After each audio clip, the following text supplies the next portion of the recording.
Our mission at Pattern is pretty simple. It's to view everything about the Hudson Valley in a regional context. Our core belief is that the quality of life in the Hudson Valley is dependent upon looking at issues regionally and developing regional solutions to regional challenges. So in line with that belief, we have created this event to bring our county executives together to discuss some of the common and increasing challenges they face and to see how they can work together collaboratively, regionally, in fact, to address those challenges. And so we are a regional organization, and we have a mission to look at things in that context and develop solutions in that context to issues that we identify over the course of time. We are, in fact, approaching our 50th anniversary. And as we get to that point, our work is becoming even more important, more extensive, and more significant.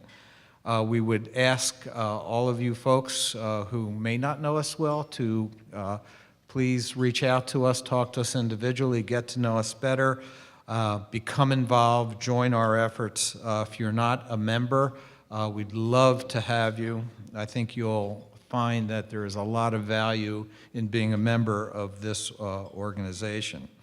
So at this time, I'm going to turn the podium back to our president, over to our vice president of strategy, March Gallagher, and she'll be introducing the county executives more formally and laying out the program for this morning. So thanks again.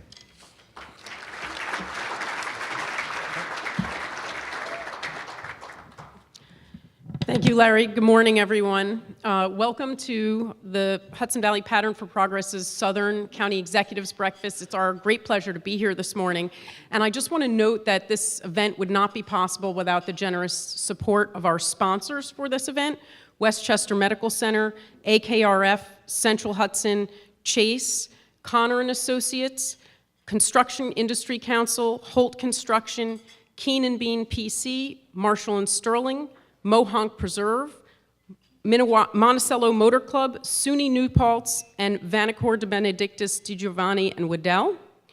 As you may know, with support of our membership and sponsors like this, Pattern for Progress has been providing critical policy research in the Hudson Valley since 1965. But we're not here this morning to talk about Pattern for Progress. We're here to learn from our leaders in the region about governing during tough times. So joining me to moderate our panel today is Pattern board member and principal member of the law firm Keane and Beane, Rick O'Rourke. Rick, if you could join me on stage, thank you.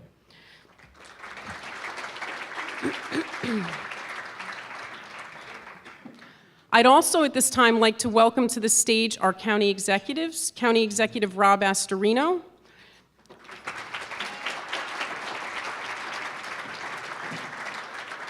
from Westchester, may I add, Rockland County Executive Ed Day, and Putnam County Executive MaryEllen Odell.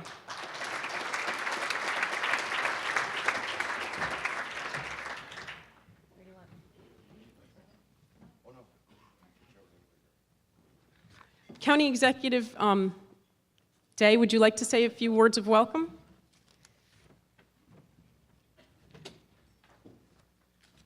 I drew the first card since you're in Rockland.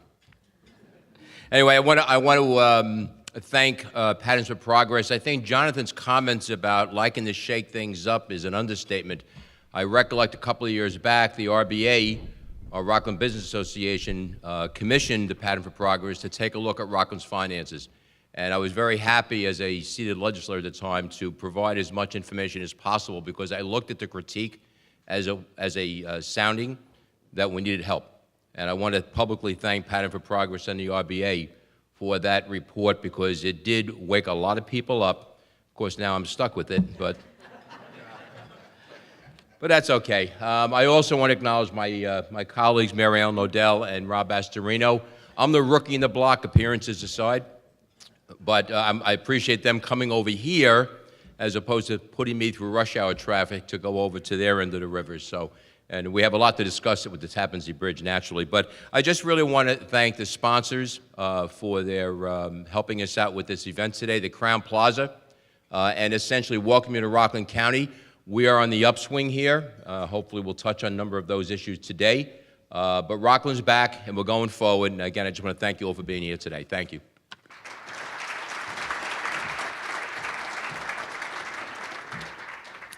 Okay, I just want to tell you a little bit about how this is going to work.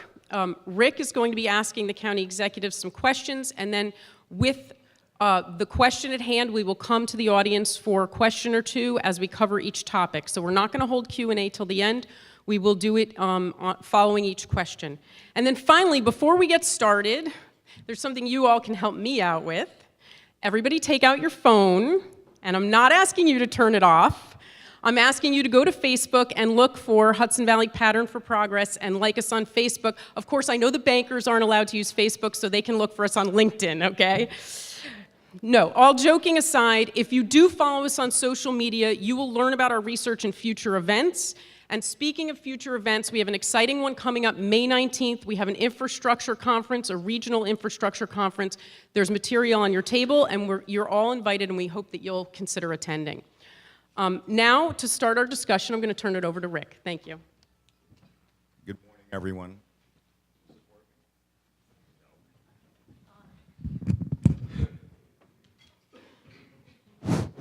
It is, okay. Good morning, everyone, and good morning, and thank you for your service. Having been involved one way or the other with government over many years, I recognize the trials and tribulations that each of you has. And your leadership.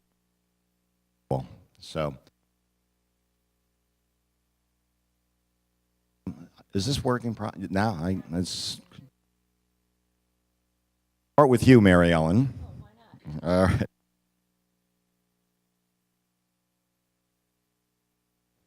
Have a great deal of concern over costs that are forced upon them by state government in the form of mandates. And, but rather than spend time... How's this one? You want this one? Hello, a kiss is but a kiss. No.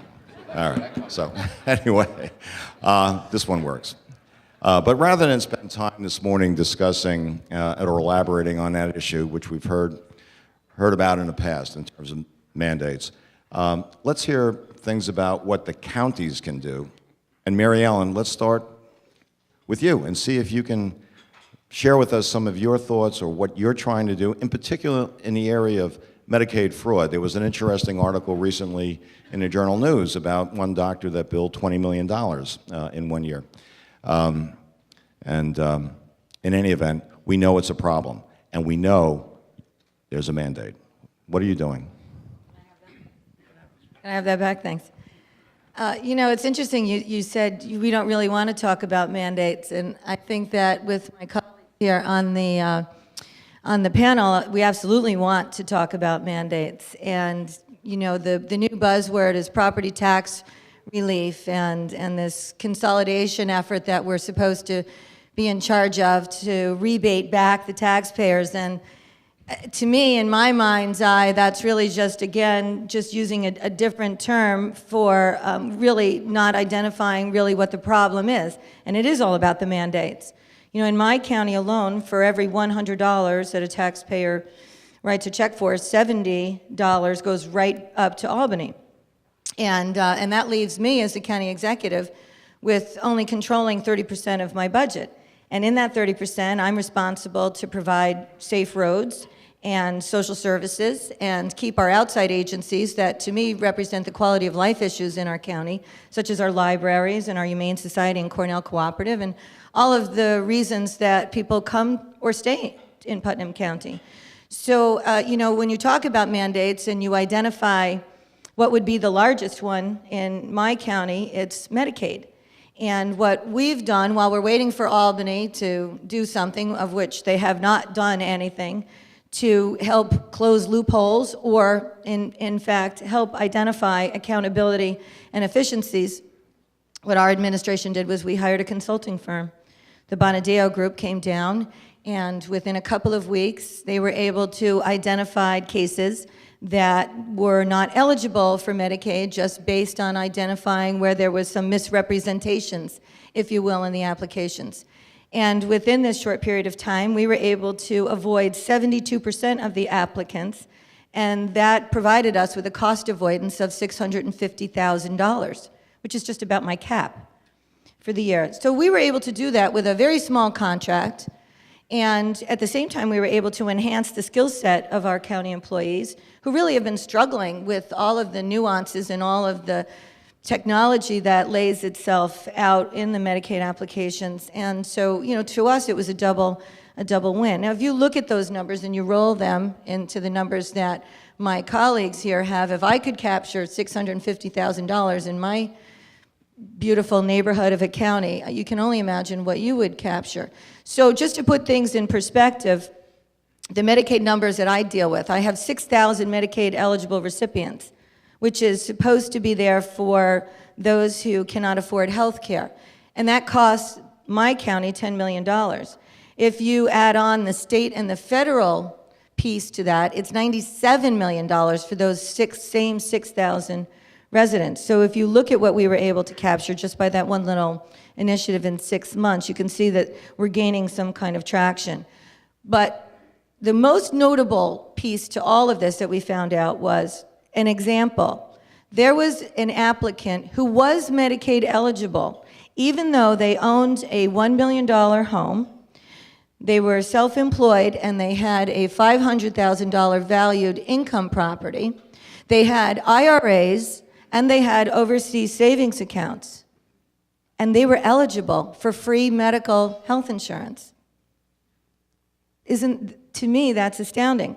So at my State of the County address on March 13th, I called on Albany and I called on Washington to close the loopholes that allow that, so that we can continue to provide free medical health insurance to those who are in need, because that's our social responsibility as elected officials. But Albany and Washington have to do their fiscal responsibility and close those loopholes. So that's just one little example of what we're doing in Putnam County. Rob? Did that? Oh, here we go. I think we're sharing the... No, I think I forgot to turn it on. Oh, here we go. Did that family get a free cell phone too? No. It is. 5. It was a family of 5. First of all, it is great to be here in Oneida County. Oh wait, no, it's Rockland. It's Rockland this morning. It is great to be here in Rockland. I appreciate the invitation. We're all dealing with the same kind of stuff, and it's relative to our budgets, but it's all the same kind of stuff. And so now it's fun for me to sit back, and I'm probably from MaryEllen too, to watch Ed have to go through it for the first time. Yeah. The whole Medicaid stuff that we're dealing with is a real challenge on a local level. And I see Bill Ryan, the former county board chairman in Westchester, is with us today. And Bill and I have worked on this when I was a legislator and county executive. And it's a nonpartisan issue at this point, or bipartisan. We're all complaining. There are 18 county executives in the state, Republicans and Democrats. And whenever we get together, we always complain about the same things because it's always affecting us and nothing changes. Our budget in the Department of Social Services is over $500 million, so it's a big, big department. And my gift when I came into office from my predecessor was a $166 million deficit. So we had to work very, very hard every day to figure out where we could find savings in the budget. And it's not easy because the discretionary funds that you have is small as compared to the unfunded mandates. And only in New York, just to put it in perspective, so we get, for every $1 that Albany sends us in state aid, they send us $1, they charge us $2. So at the end of the year, we've got over $250 million basically in money that we don't have, that we've got to come up with to send to Albany. And we're talking about pensions, which has been completely out of control. You probably read them. In our case, in 2001, the total cost for Westchester County government pension was $3 million, $3.3 million.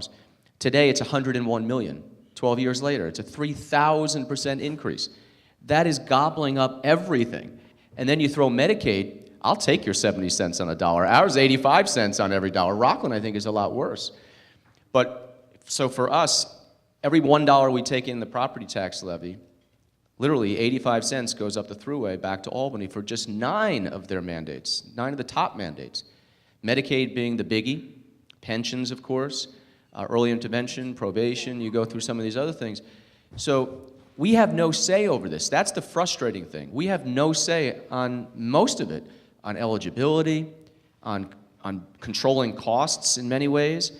So for us, the options are bad, really bad. You got 2 very bad options.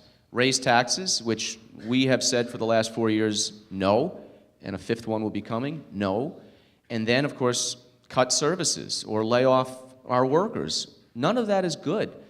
The 3rd option is not being looked at, and that's what you have to do. If the state is going to take away aid, and they're doing that in schools with the gap elimination, which you've probably heard of, taking away school aid, and put a hard cap on what we can raise, then we've got a 3rd option that hasn't been looked at because the first 2 are not palatable.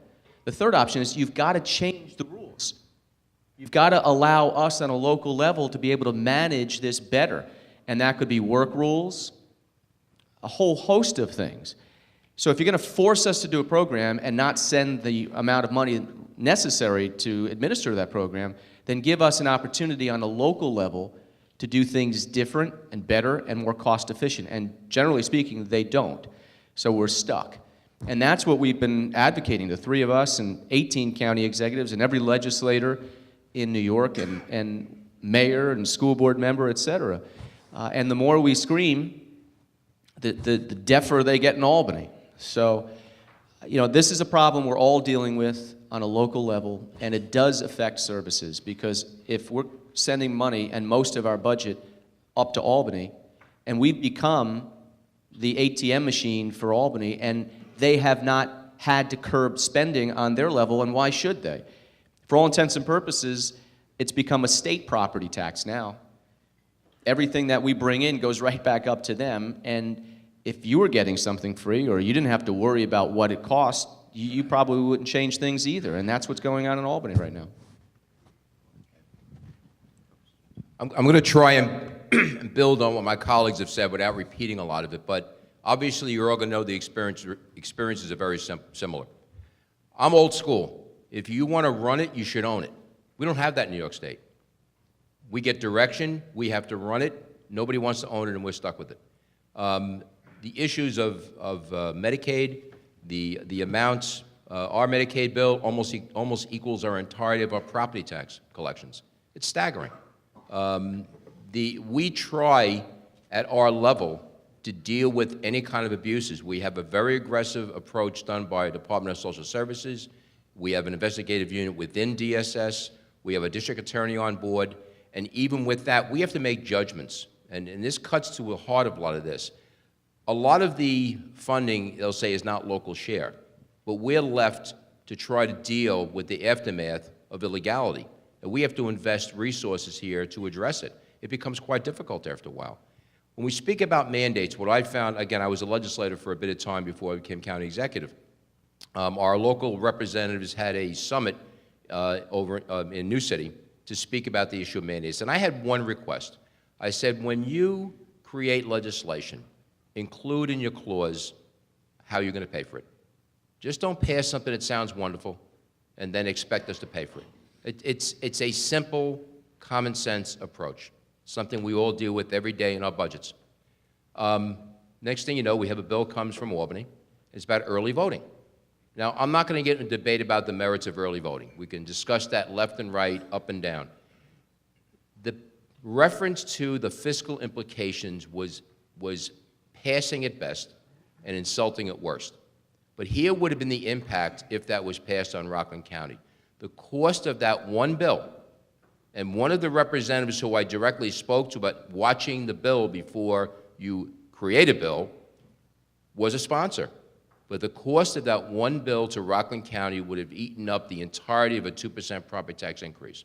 So in order to serve one mandate, the allowable amount of money that we could raise the property tax by would have been eaten up completely. And that brings up the issue of the 2% cap. It is bad policy because many people out here understand when you deliver product to your customers, you're not looking to raise anything. You're looking to do zero. But it has to be across the board. The whole state has to be under the same mandate of ensuring costs don't go up beyond zero. That's what your goal should be. That's not the way it is. Our 9 and 90 mandates go up 6, 7, 8% a year. In order for us to satisfy it in the counties, people in the counties have to give up the things that are dear to them to satisfy a state mandate. I think that is inherently wrong. Again, if you want to run it, you got to own it. Okay, we'll take a question from the audience on mandates or Medicaid fraud. Does anyone have a question for any of the county executives? Guess not. All right, back to you, Rick. Oh, We have one right here. Say your name and where you're from, sir. Ryan Carbon, Rockland County. There was a lot of talk about Medicaid and the eligibility guidelines. If there was local control, what would you change about those guidelines? Just what I said, just what my initiative, just what our initiative did by bringing in the Bonadeo group, having, someone who really understands how sophisticated Medicaid gamers are. Let's face it, they're gamers. They know the system. Most times they're a legacy. They've learned it. They've learned how to game the system from their friends or families or whatever network they're in. And when you bring in experts like that, they understand what the gaming is all about. And if we could continue to do that with workers' comp as well, we would see a lot of savings. Fraud is a tremendous burden on all of our county budgets right now, in both Medicaid and in workers' comp. And the best thing that we can do is again, bring in the experts and let them review the applications and take it from there. And I just want to say one thing, this 2% cap, it is not a 2% cap. It's never been a 2% cap. Last year, my cap was 1.66, and I think this year we're looking at a 1.4, something 5, 1.46 or something like that. So again, this is another shell game here. It's not a 2% cap, never has been since the day it was imposed. And it's not on the taxes, it's on the levy, what's collected, which equals generally a different tax rate. So the cap could be 1.7% or 2%, but your taxes could go up 3, 4, 5, 6, 7%, depending on what the assessment is and the valuation and all that kind of stuff. In Medicaid, we're talking about Medicaid, just to put it in perspective on real dollars. We're spending about $55 billion a year in New York on Medicaid. Now, that would make my eyes glaze over too, because we're talking billions and trillions, so what does it mean? We spend more in real dollars in New York than Texas, Florida, and Pennsylvania combined. So you cannot tell me this system is not broken, not just totally with fraud and waste in it. The problem is we need to make sure the money is there for people who are eligible and who actually need it, because all the money that's being thrown overboard in waste and fraud is costing us dearly in other things, like parks or police or whatever else we want to do on a local level, because that money should be going towards that. So, when we talk about attacking waste and abuse and everything, it is going after the people who are gaming the system, should not be on it, and that is coming at the expense of the poor and needy who are eligible, who this program was designed for in this partnership between the federal government and the state government, not the county government, but New York is one of only 2 states in America that charges the county a portion of the state's share, and that in and of itself, I think, is very wrong. Anybody who just listened to that and doesn't understand that this system is broken is just not listening.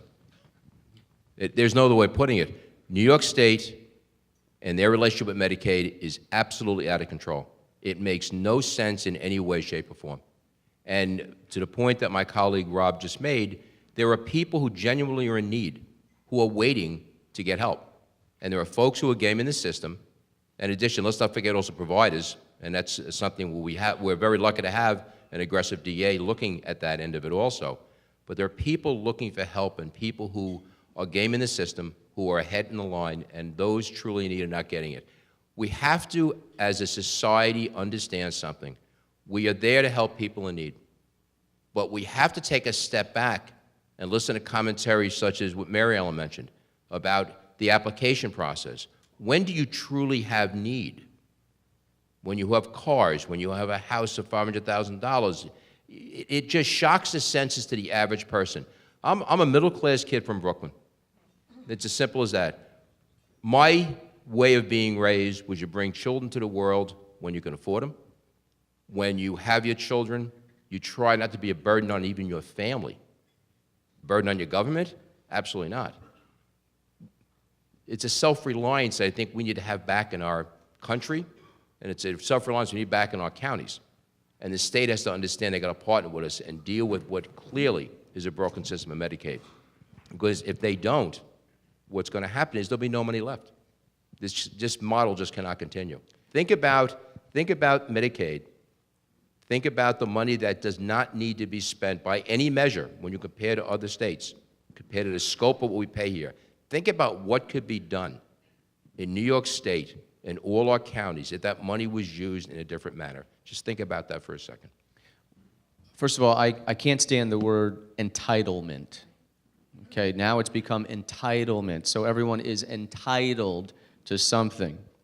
Well, it's a benefit. It's supposed to be a temporary need. It's supposed to be a temporary assistance. What's become now an entitlement for a long period of time with no incentive to get off that entitlement. And so where we find ourselves is a system that is on a runaway track, and it is gobbling up everything in a budget and consuming every dollar that comes in. We're at the point where there's nothing left for the other things.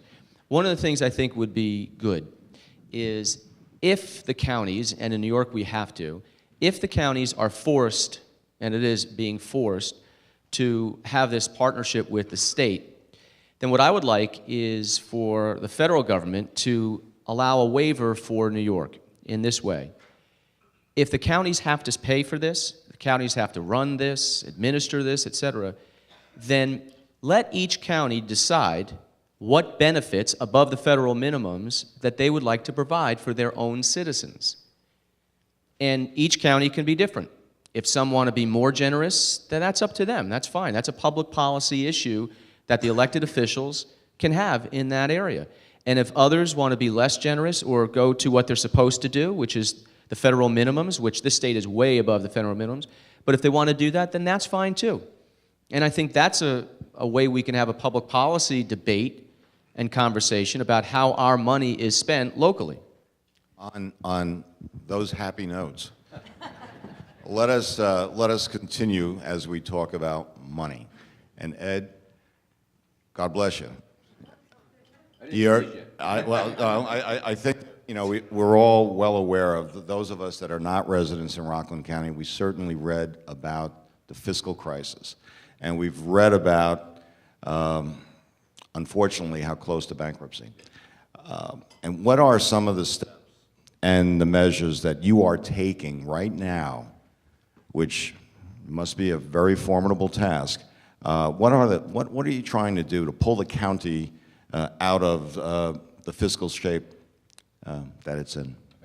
And for those who are not paying attention, I inherited something similar to my colleague, $145 million projected deficit as of the end of last year. Third week of January, we're $42,000 away from defaulting. $42,000 away from defaulting. To say we're in crisis, it would be an understatement. This is something that took a number of years to get into, and I referenced that earlier with the Pattern for Progress report. It's going to take a number of years to get out of it. However, you have to take the first step of the journey. First thing we did, we send a message. I took a 10% pay cut. Now, I can guarantee you that is not going to solve the fiscal crisis of Rockland County. Well aware of that. I'm not that well paid. But I guarantee your wife was happy with that one, too. Yeah. She said, can I get 10% more time home? But, that was a message, and I actually introduced that as a legislator before I became county executive. My office, 10% less cost in salaries. There's a narrative here. It's starting to take root. Operations of government. I found an organization. I use the word organization because I hate the word government for a reason. People tend to think of government as a box. I have a lot of years in the private sector.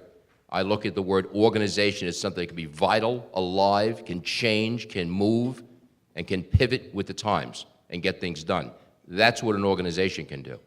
What we did very simply is we found an organization, we found a government that was not having any direction. We had key things that have to happen very rapidly in order for us to start having serious steps on that journey. Summit Park, that is a sale that was slated to happen by the end of the year. If it does not happen by the end of the year, we have to start budgeting for 2015, which obviously is not going to be a positive. The NIAC was taking over the mental health inpatient unit. Again, saving millions of dollars. That was done, you ready for this, folks? Ahead of schedule. Ahead of schedule. It's due by June 30th. It's done as of last week. These are some of the things that have to happen in order to get us back on that fiscal path. Overtime controls. Sounds like something normal in the private sector, right? We didn't have any. No overtime controls. Now we have them. Department heads. I had asked all my department heads before I got into office, I want resignations. And then we will decide whether or not, number one, do you want to stay on with this organization? Do you have what it takes to be part of this organization? Because we're going to be on a bicycle pedaling very rapidly. And some stayed, some are gone, some will stay, some will not. If you want to be part of the organization to get this county well, be ready to work and be ready to do things differently. We already have engaged in right-sizing our organization. We had a tourism director. That position is gone. We have now rolled a new economic development director at 20% less pay, by the way, into a workforce investment board. And we're going to be looking to partner with the RBA to pretty much privatize the tourism function. It's not a government function. It's just not. Not the way we had the model here in Rockland. We've married up the Human Rights Commission and community development. It seems to me that most of your complaints of human rights are coming out of housing issues. It seems to me that that's a natural match, and we save salaries and we cut jobs at the same. This is in the first 3.5 months. So we're going to continue to do this, right-sizing our structure, running things in an efficient manner, looking at our employees, our department heads, to be able to come to the head of the organization and speak about things that'll be solutions. I have found in my life that some of your greatest solutions lie right in front of you if you just listen. And I always said God gave you 2 ears and 1 mouth for a reason. And your people are your value in any organization. So these are just some of the things we're doing now. Summit Park, we already have seen a 10% decrease in operational expenses in just 3 months. So we're having an effect, but again, this is going to be a journey, and as sure as Rob can share with you, it's going to take time to get there, but we will get there. Marge, do you want? Is there a question for the county executive on county finances? Anyone? We are in Rockland. I know somebody out there has a burning issue. Come on. Admit it. Yes, please say your name and where you're from, please.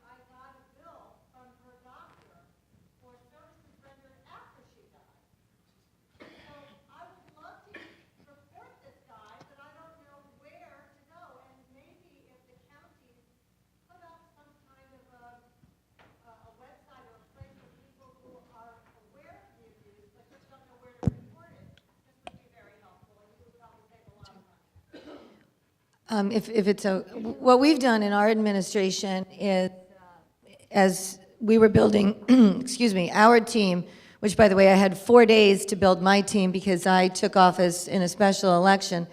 I restructured my administrative office, my county executive's office, and I added a position for constituent services. So I have a director who was already part of the county workforce as a investigator. And we task him with different cases of fraud or constituent concerns that go all across our constituents' troubles, if you will. You know, whether it's something as far as billing, or if it's road repair, or if it's concerns about school issues. That position is basically there to direct the constituent to the proper authority where they can get the resources and the information they need in order to solve their problem. And it's been very effective, and the prior county executive did say to me, he wishes that he had that in the short time that he was there, because you can spend so much time as a county executive in your responsibilities in helping your constituents in those issues. You're compelled to do that. I feel compelled to do that. But having that position in our office allows me to be able to focus on the fiscal issues that and to deal with the business leaders on the daily basis, and still let our constituents get that hands-on approach from the county executive's office. Liz, what I would say also is that I have high expectations of my organization. We have an InfoRock. If there is a question of any nature as it relates to the county, you can call InfoRock, and they're supposed to direct you for help.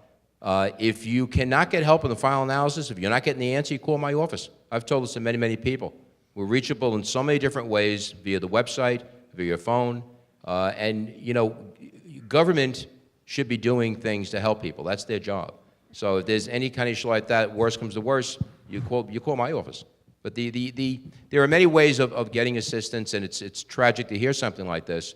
But you know, again, it's really, if you're not being satisfied from trying to get through to the government, just call my office directly. First of all, I'm sorry about your mom. I think one of the ways to attack this is to really start at the very beginning of the Medicaid process, which is what we're doing now in Westchester with our Department of Social Services. What had happened in the past is you'd have somebody do the intake, and they would just keep going up the chain, and it wasn't until after the fact that we had a little fraud unit that was looking at everything. Well, we decentralized that. So now people are being trained from day one when the application comes in to look for potential areas of fraud, and it continues to be looked at as it goes all the way through the system. And I think that has helped us. It saved money, and we've identified. I think on your particular case, too, you should be making sure that the district attorney is aware of that case, and certainly that is one of their responsibilities, is to identify that and prosecute that as well. All right, let's turn to a different topic, but it still involves money. Perhaps the most significant infrastructure project in the last 50 years is something that many of us crossed to get here today, which is the Tappan Bridge. And it's wonderful that after such a long period of time that we're finally taking the steps. Rob, Ed, are you satisfied? Are you satisfied with the finances? Are you satisfied in terms of what are we going to talk about in terms of tolls? What about mass transportation? One of the things that's near and dear to Pattern's heart, building bridges, trying to consolidate services, trying to make the quality of life better in this Hudson Valley region. The bridge is a very, very important component to all of this. But the construction's there, it's ongoing, but is there going to be collateral damage at the end of this? First of all, I applaud Governor Cuomo for finally getting this bridge project done. It had been talked about for a long, long time, and so the cranes are up, the bridge is actually getting built, and I applaud him for that. Obviously, some of the problems I had with the bridge is, you know, when I was on, and I am still on, the Metropolitan Transportation's Council's board, it's part of NIMTEC, but it's a board that has 15 members. The county executives are part of that, and every decision that is made on that has to be unanimous in order for any project in the New York region to get federal funding. And as we were going through this process, I was going to withhold my vote on the Tappan Bridge, and therefore the billions in loans that New York State was going to apply for in order to build this bridge. And I wasn't doing it for any other reason than to get answers to this bridge, because we were being told to vote on this without having even the environmental impact statement released, without having the basic questions of what will the tolls be and the financing be. And probably the most important thing for us as a region as we were growing, the lack of mass transit on this new bridge. And so the governor and I had some conversations, interesting ones, and I basically said, look, I need your help. I will give you my help on this bridge because we both have the same objective here. We want this bridge built, but we need to have it built the right way into the future. So 50 years from now or 20 years from now or 5 years from now, when this bridge is opening, we don't look back and say, what were you thinking? Why didn't they put some mass transit on that bridge to give people options? Not only from Rockland into Westchester, but also in Westchester, options to go north-south, east-west, all the way to Connecticut, et cetera. This is a regional bridge. This is a state bridge. This is a national bridge. And so we got the assurance from the governor that it would happen. We asked for and formed a committee. The task force was going to look at mass transit, which we sat on, the three of us. And we got out of that a plan for short-term, medium-term, and long-term solutions for the bridge, sort of a bus rapid transit system or a hybrid. Now that is still iterative, it is still moving, but my concerns still are, what are we going to pay to get over that bridge? That has not been answered. We were supposed to have that answer by the end of last year. We've been told now we're not going to get that answer till next year. And I'd like to know what that cost is going to be when you go over. What I've heard is it's not going to be any less than the bridge to the south, which is the George Washington, which is $15. And what's the impact going to be on commuters going over that bridge on a daily basis? We've asked for a resident discount, which is not uncommon, by the way. They have that in other bridges in and around the state, and mainly in the New York City region. So the financing has not been forthcoming. They have not said how they're going to pay for this bridge. They don't have the money to pay for this bridge yet. That is a major concern, because obviously it's being built, and the bills are coming in. And at what expense is the rest of the thruway system and the rest of the needs? Because we've got third world roads in this state. I mean, it is amazing. We pay the highest taxes in America, and we've got third world roads. So the fact that the bridge is going up is a great thing. But there are still many unanswered questions that all of us have a right to know the answers to. Also, I have to applaud Governor Cuomo also. For he finally said, let's get this done. And you have to give the man credit for that. The issues that Rob is touching, I wanted Rob to go first because he was there during this process before I came into office. But there are some key issues we have to deal with. We need to explode some myths, number one, okay? Let's understand something. This bridge is a linchpin for the thruway system. I am not impressed that we're getting loans. I'm really not. We have a federal government that voted for bridges to nowhere, and we're taking a loan on the interstate? Seriously? Where is the funding from the federal government for a critical part of our infrastructure? That's number one. Number two, the issue of the tolls. Back in August of 2012, this $14, $15 number came out, and I said back then, this is going to destroy the economic development of Rockland County. And as much as Rob wants to keep his shoppers in Westchester, you're coming across that bridge and have to make a decision whether or not you go to the Palisades Center or shopping in Rockland. That's the biggest draw here in Rockland County, provides 25% of our sales tax. And you see that toll and saying, maybe I'll go down to Ridge Hill. It's a consumer decision. It's the same thing we face here in Rockland with New Jersey. It's a consumer decision. Government needs to understand that consumers and markets are real issues when it comes to things that government does, and that's critical. The reality is that, the other thing we have to explode, the big myth, comparing the Tappan Zee Bridge to the George Washington Bridge. From a cost perspective, it is ridiculous, and I'm going to tell you why.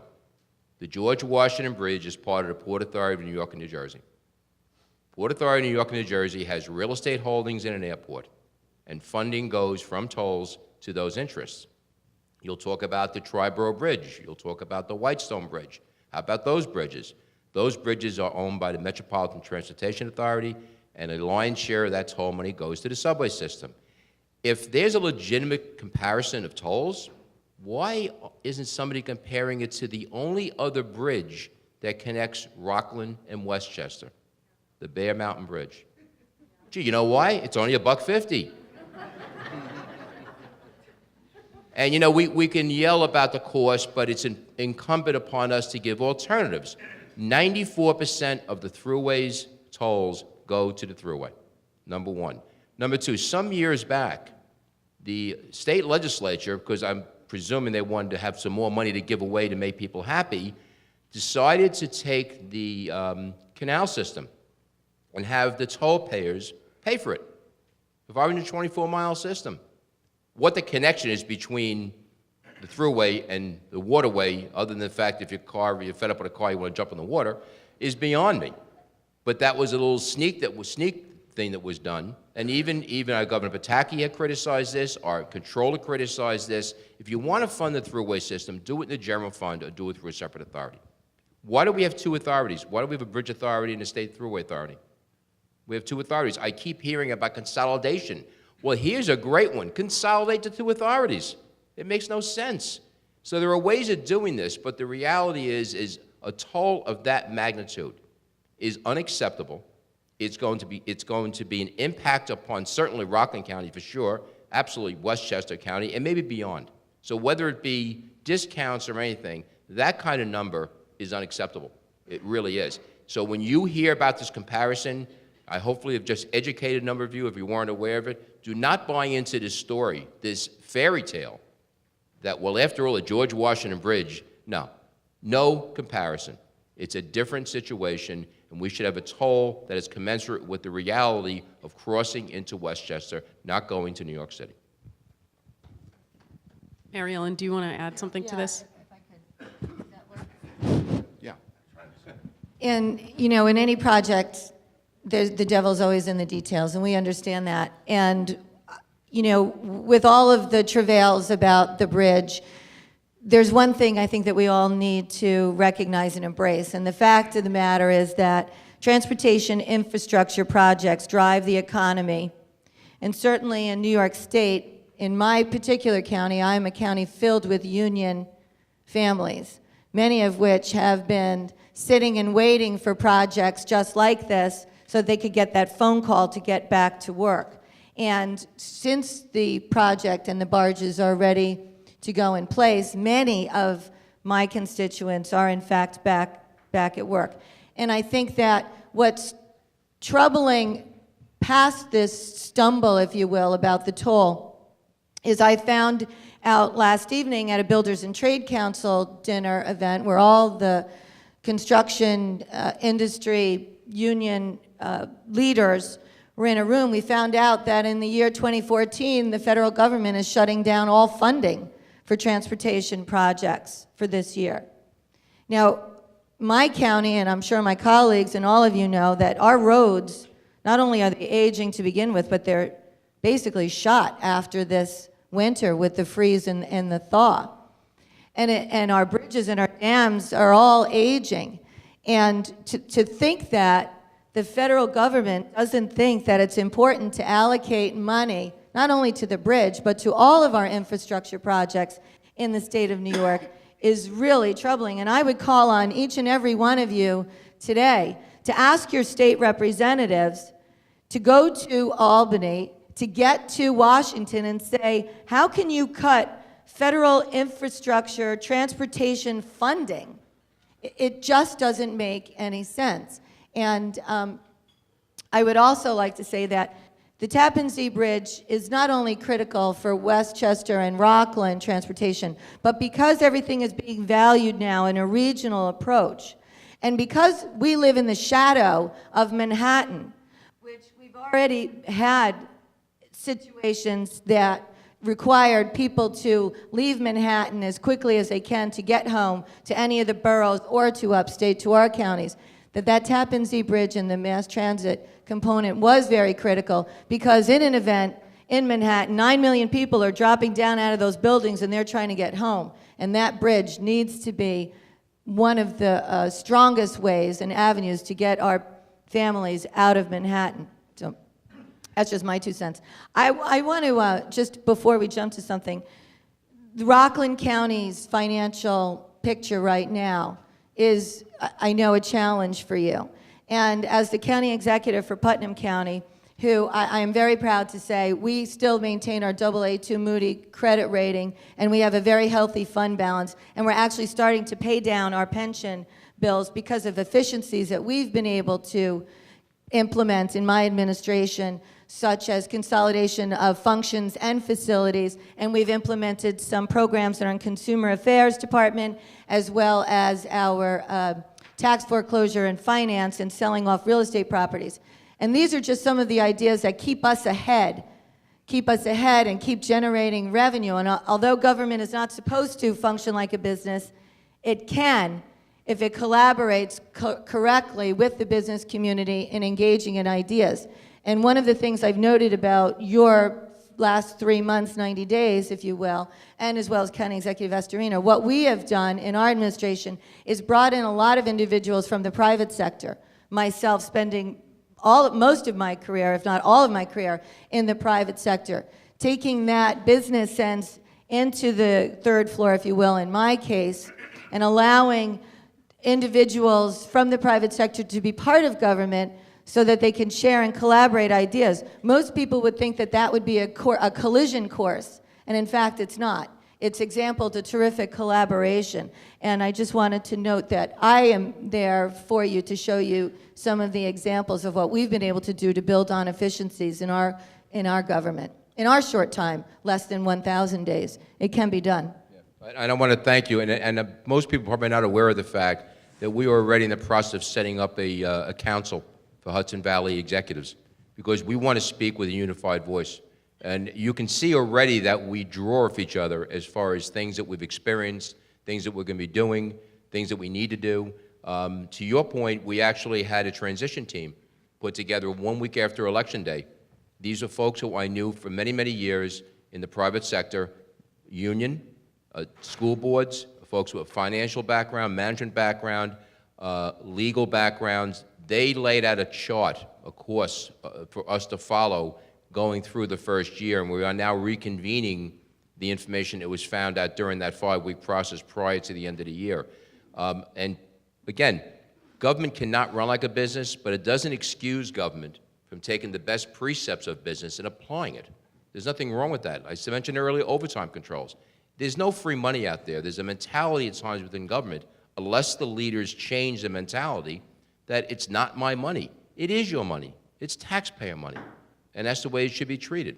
So, again, I appreciate the efforts of my colleagues to give me assistance, and this is something you'll be seeing a lot more of. If we could just move on to two related topics.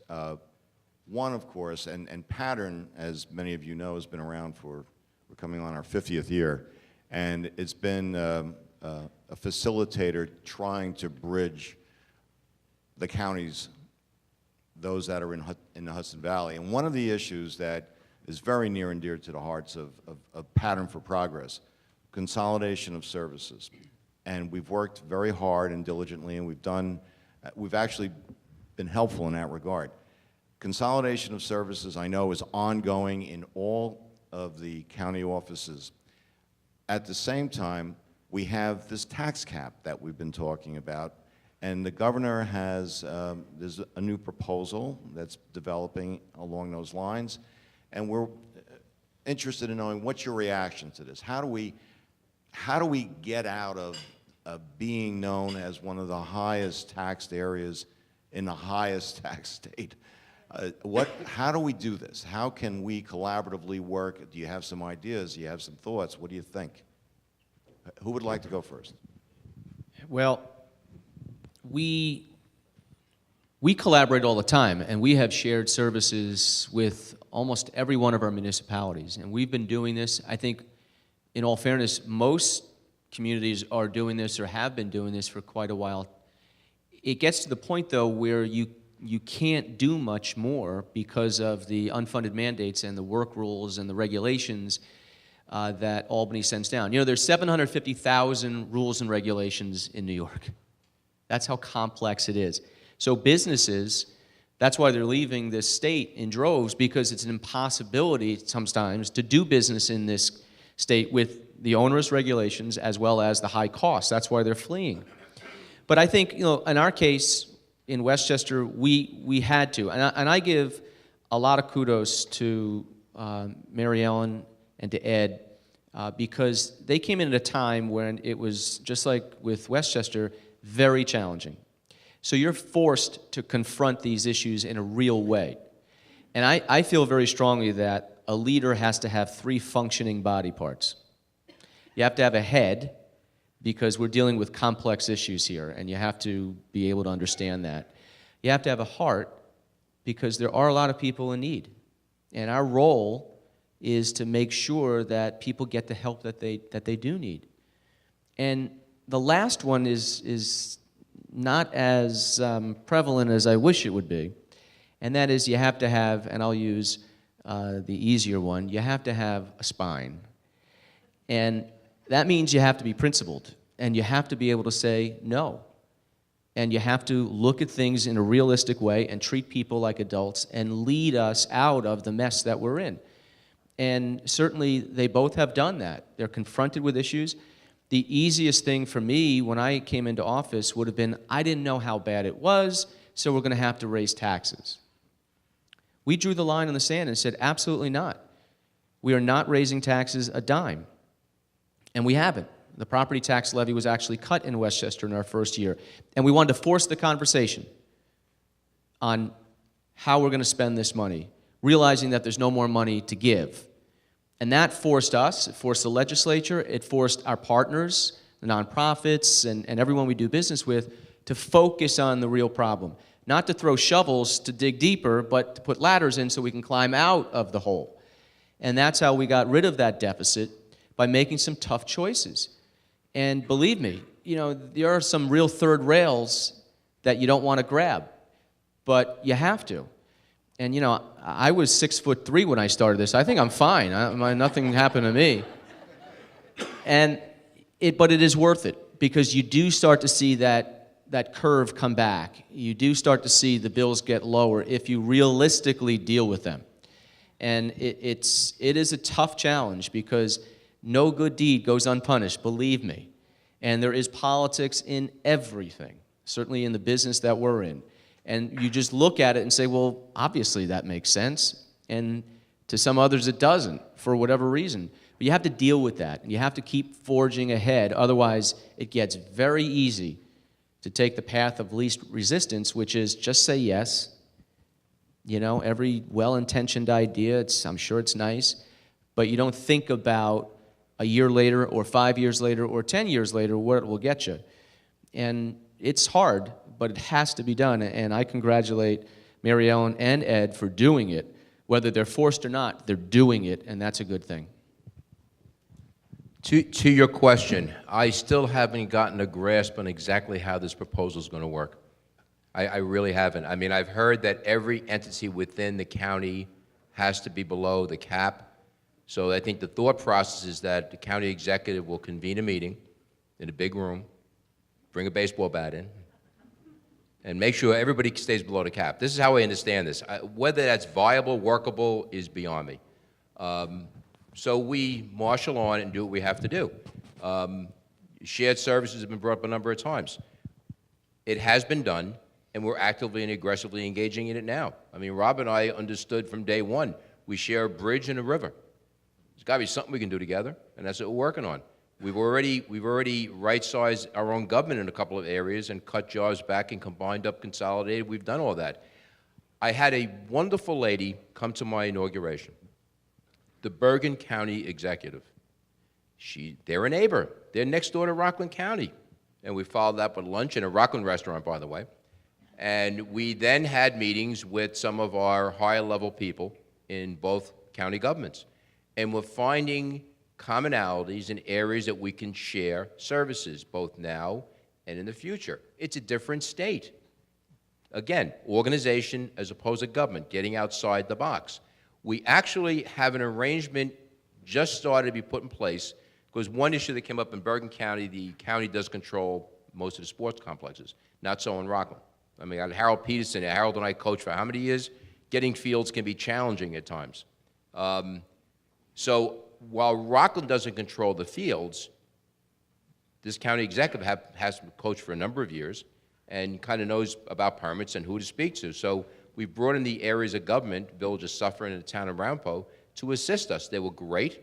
The recreation people were fantastic. We now have a consortium, as it was, where our Village of Suffern, the town of Rampo, and the county of Bergen are now working together to try to facilitate forums for sports events.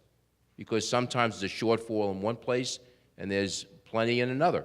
I coach in Pop Warner football. We just brought the New Jersey Giants into Rockland County. They're part of the Pop Warner program now. So we're close to each other. It's a matter of taking a step forward and moving forward. So even something as simple as that, it doesn't save money, but what it does, it creates a better quality of life for people. Is it the New Jersey Giants or the New York Giants? No, this was the New Jersey. These are little people. We can debate that about who's the New York football team. They might be able to beat the real team the way they played last year. Yeah, that was exactly the New Jersey Giants, and it's a Pop Warner program. But there's been comparisons drawn, as Rob pointed out. You know, I had the privilege of serving as a county legislator from '06 through 2010. And I also had the honor and privilege of starting a commission called the Commission on Fiscal Vision and Accountability. And we brought all the stakeholders to the table, all the leaders in the county, from the school districts to the business community, elected officials. Some of our larger employers sat at the table for about 2 years, and we identified a whole host of areas where we could consolidate and share services. We call them the back office functions. And I think what we both also, all of us, Ed and Rob, understand is that it's our school taxes that are really is what it's driving everyone out of here. And the school district superintendents who sat at the table, who we tried to convince that back office functions were probably the first and best place to start to grab efficiencies, they're no longer at the table. They took their retirements and got out because I think they see what's going on down the road, and that's the consolidation of superintendents in our school districts. If you look at just the school superintendent's office and their support staff and their budget, if you knocked all of them out, I have 6, if you knocked them out and just kept one, the savings would be absolutely incredible. And that's where the trending has to be. It has to start in the back office functions.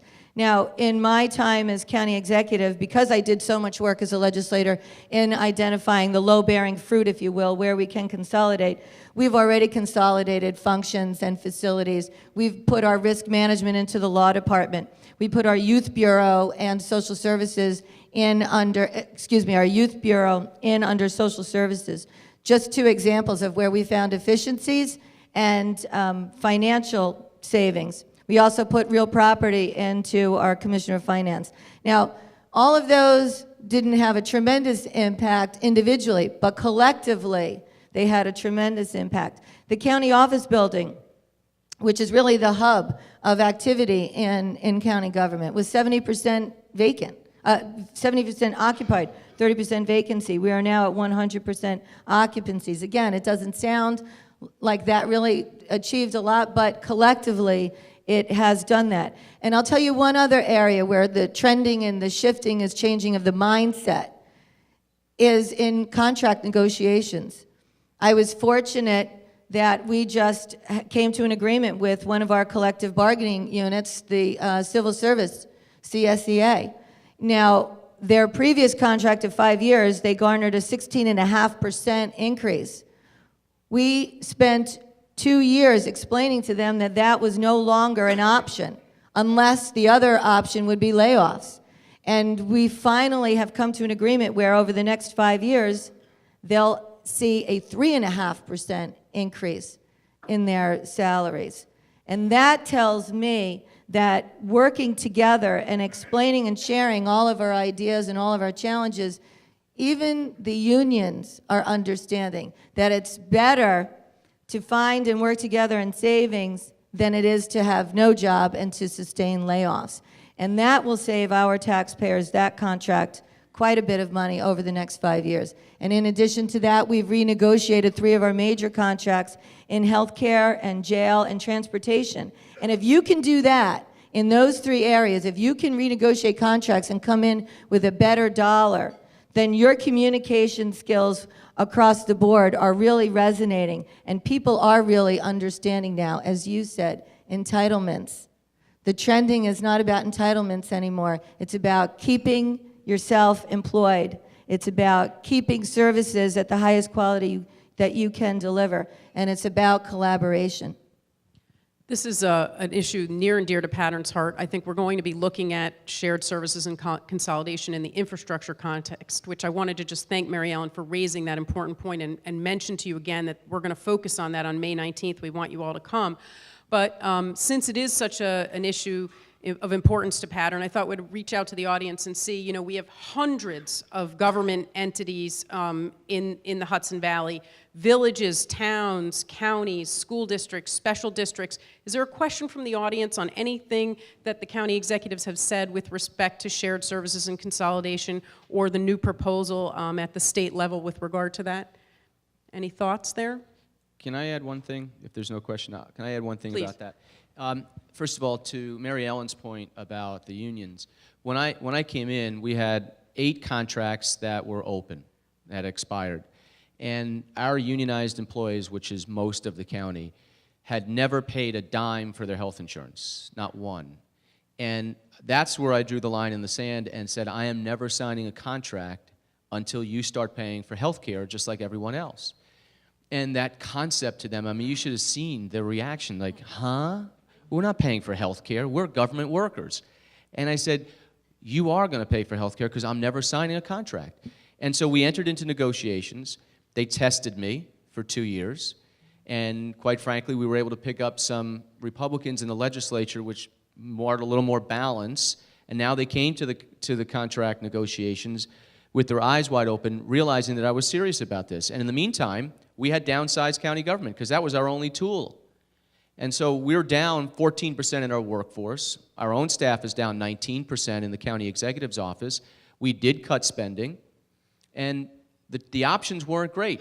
Lay off workers, and when I told the union leaders, some of the union leaders, not all, this is our only option. We need your help, so start paying for health care in a fair way. I'm only asking for fairness here. I'm not asking for you to do what no one else is doing, and we started the way. When I got in there, we said my county executive, the elected officials, and management are going to start paying for their health care for once, finally. And we did. We led the way. I was never going to ask them to do something that we weren't going to do ourselves. And you know what the answer from some of the union members was? The leaders? Then lay them off. Lay them off. And to me, that was such an eye-opener, because the system, the way it is today, means that 5 years later, we still don't have a contract with our CSCA unit.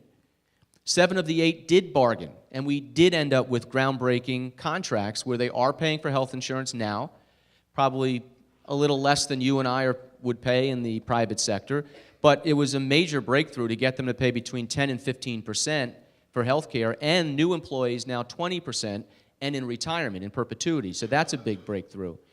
But we just got a report from the fact finder, and this is such an arduous process. The fact finder talks to both sides over a course of a year or two. Everyone gives their evidence and facts, and et cetera, et cetera. And it was recommended that for the retroactive, there would be 0% wage hikes, and going forward, there would be increases in pay, but that they would start paying for health care at 7% for the employees, and it would go up to 10 by the end the contract is over, and the new employees would pay 20, so far less than I would want. But I was willing to have a settled contract so we can move forward and they start paying for the health care. They just rejected that. And so what happens next? This goes on and on and on, and in the meantime, they continue to get free health care. And in the meantime, they still get increases in their longevity payment, which means the calendar turns to another year. You just have to stay alive and you get another check. And step increases, same thing. So they get automatic increases in their pay every year in addition to their wage increases, which is the headline that you see. So in reality, and many times they're getting a 2 or 3% salary increase plus everything else, which equals 4, 5, 6%, and in this case, free health care. That's the system when I talk about that needs to be changed in New York. Those are the work rules that give all the leverage to the employee/union and very little leverage to you and I, taxpayers. And that's the concern I have that needs to be broken. Tri-borough. It's called tri-borough. Speaking of bridges. And speaking of Albany, that's called tri-borough, and that has to change. Yeah, there needs to be reform in this, and it's only one state in America that has this kind of law, and it's New York. And we've got to bring a little more balance back to the taxpayers in this case, and there needs to be some reform in that, and I think both sides have to be open to that. Taxpayers and tax burdens relate to something else that I think is important to bring out, and that is the aging demographics. Millennial generation, they're not moving in. We're all getting older, and we're seeing the mean age creep up and creep up. And that leads to the issue in terms of livability, the tax burden, and the increasing problem with finding affordable housing. I know it's a very sensitive topic, Rob, but perhaps you could talk a little bit about affordable. Is Reverend Al Sharpton here? Is he here today? A little about affordable housing, because quite frankly, it's not an issue just in Westchester County. It's going to happen. It's going to happen in Rockland. It's going to happen in Putnam. It's going to happen in Dutchess. Are there lessons to be learned from what Westchester is going through? Well, let me start. Broadly speaking, affordable housing is a goal we should all have, and we do. I mean, I'm proud of Westchester's history with affordable housing, going back to all the previous administrations and continuing with ours, and I'm assuming and hope it will continue with whoever the next county executive is. And we are working with our communities. We're being asked by communities for help, and we do that. My problem particular to the settlement from 2009 has to do with complying, and we're well ahead of schedule in building affordable housing in the 31 eligible communities. We have 403 of the 750 units done. We could not have exclusionary zoning in Westchester if we couldn't get it done. It's already, as of right, it's there, it's legal. We want this. We love the diversity of Westchester and all the different types of housing options. There's no question about that. But in our case, I'm not going to yield to the federal government making new demands on Westchester that's not in the settlement from '09 and trying to take away local authority on land use decisions for zoning just for a couple $1 million in grants. It's not worth the money to give up our local authority over what we have in the state constitution. And there's a reason why each community sets up in different ways. For one area for single-family residential, another for multifamily, another for retail, et cetera. That is part of our patterns for progress, if you will. That's our land use development that we have in each community. And every community offers options in different ways. And we'll continue to do that. We definitely have to do that.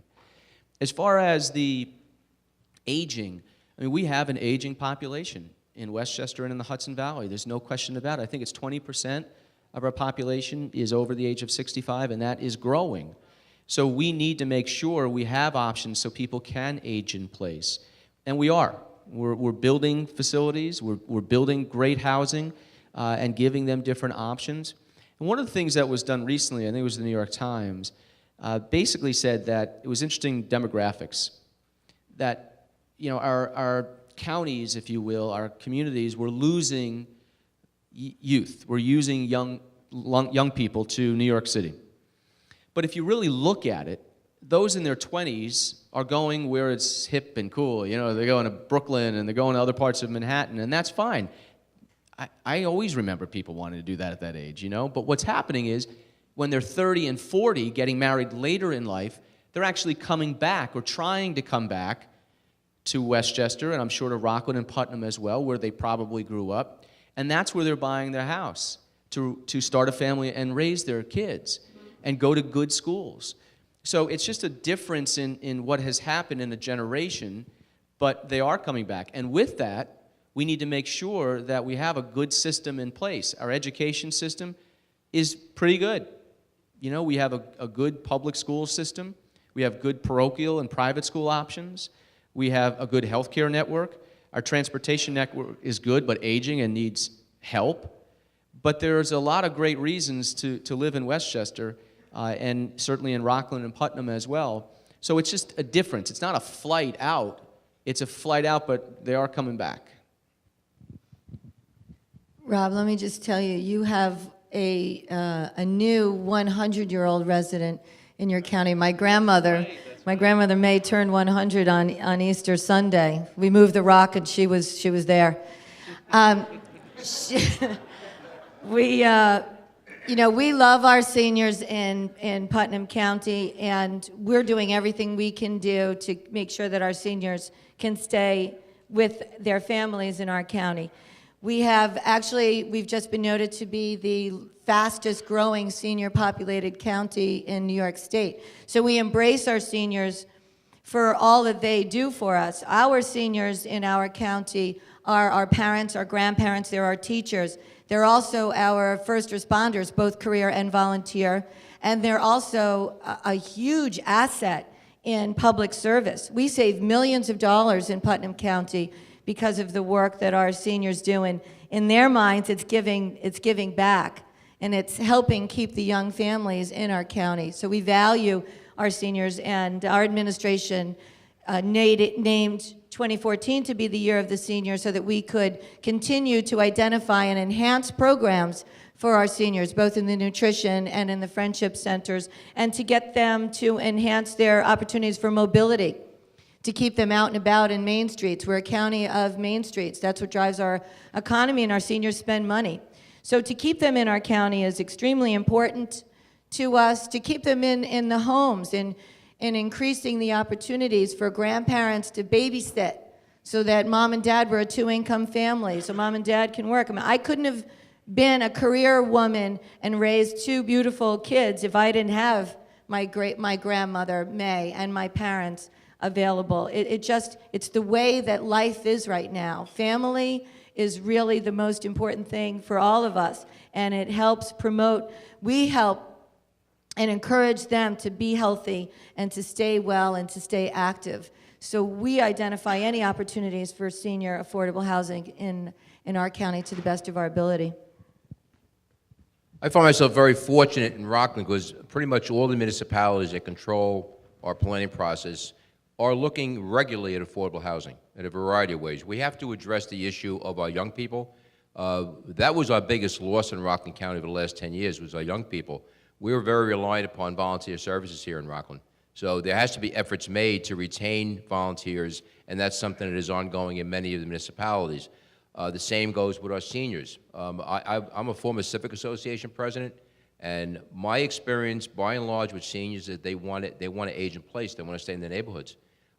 There is a need for 55 active senior housing, but there are other proposals that go out that you have a senior weighing selling their home, moving to another location, and pretty much not taking anything away except maybe $100,000, maybe, or even coming out neutral. It's not an option. So these are things you have to worry, you have to concern yourself with. From the county perspective, we are now ensuring from the county planning department that every municipality understands that there's a professional certification necessary to be in a planning board. It's something that seems to be lacking, and with like results at times that you can expect. So that's something we're engaged in now. We also have a master plan that we regularly convey to keep that broader picture there. But when you speak about affordable housing, I'm going to share an experience. I think all of us can go back 20, 30 years when we bought a house and we had a mortgage payment. And in that mortgage payment, a certain amount of it was taxes. It's completely changed. My oldest son, Chris, came back from Afghanistan, and he was looking to try to get a modest home in New City. And I said, how's it going? He says, well, look, it's expensive. We all know that. But I can afford that. And he pointed to the mortgage and principal. But I can't afford that. That was the taxes.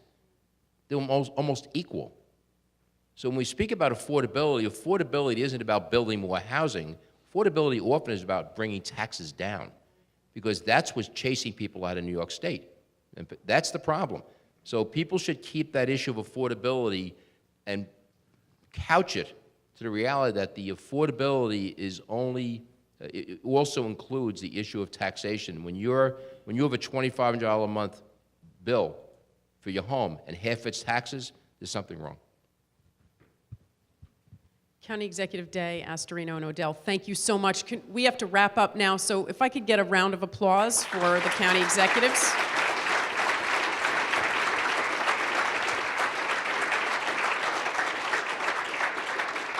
Sorry I'm not giving you closing comments. We are out of time. We promised people they could be out of here by 9:30, and I know people have other places they have to get to. Thank you to the audience for coming. We so appreciate you supporting Pattern. Look for our future events, and thank you, Rick, for helping me moderate. Have a good day.